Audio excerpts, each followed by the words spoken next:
રાજકોટ શહેરમાં વધુ એક ચકચારભરી હત્યાની ઘટના સામે આવી છે. શહેરના 150 ફૂટ રિંગ રોડ પર આવેલા રૈયા ટેલિફોન એક્સચેન્જ નજીક 40 વર્ષીય મહિલાની હત્યા થતાં વિસ્તારમાં ચકચાર મચી જવા પામી છે. જ્યાં એક 40 વર્ષીય મહિલાની લોહીલુહાણ હાલતમાં લાશ મળી આવતા સમગ્ર પંથકમાં ચકચાર મચી ગઈ છે.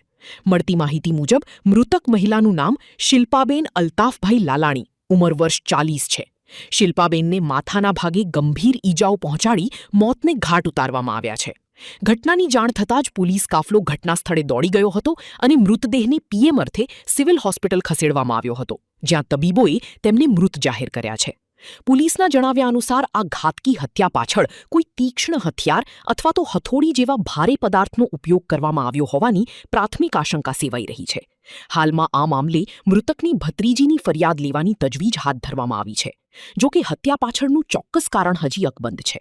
યુનિવર્સિટી પોલીસ સ્ટેશનના અધિકારીઓ આ મામલે ઊંડાણપૂર્વક તપાસ ચલાવી રહ્યા છે અને આરોપીને પકડી પાડવા ચક્રો ગતિમાન કર્યા છે. રાજકોટમાં વધુ એક હત્યાનો બનાવ છે તે સામે આવ્યો છે. હું સીધા સ્ક્રીન પર દ્રશ્ય બતાવી રહ્યો છું. રાજકોટ શહેરના 150 ફૂટ રિંગ રોડ પર આવેલ ટેલિફોન એક્સચેન્જ પાસે જે શિવાલય બિલ્ડિંગ છે તેમાં હત્યાનો બનાવ છે તે સામે આવ્યો છે. પતિ પત્ની વચ્ચે ઝઘડાઓ થયો હતો. ત્યારબાદ તેમના પતિએ પત્નીના માથામાં હથોડીના ઘા મારતા તેમનું મોત નીપજ્યું છે.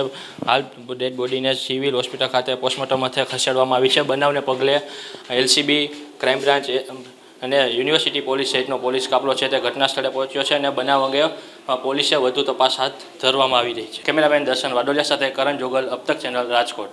યુનિવર્સિટી પોલીસ સ્ટેશન વિસ્તારમાં ટેલિફોન એક્સચેન્જ પાસે શિવાજી પાર્ક છે, તેમાં શિલ્પાબેન અલ્તાફભાઈ લાલાણી, ઉંમર વર્ષ 40ની, અત્યારે એક સિવિલ હોસ્પિટલ ખાતે ડેડ બોડી લાવવામાં આવેલ છે, જે હાલ ગંભીર ઇજાઓ માથાના ભાગે થયેલ છે, જેઓનું મૃત્યુ ડૉક્ટરે જાહેર કરેલ છે અને હાલ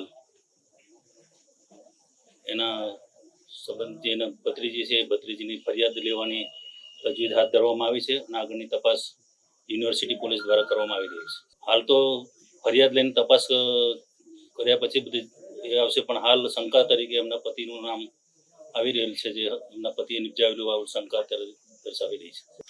તીક્ષ્ણ હથિયાર, હથોડી જેવું હથિયારનું હાલ વર્ણન આવી રહ્યું છે.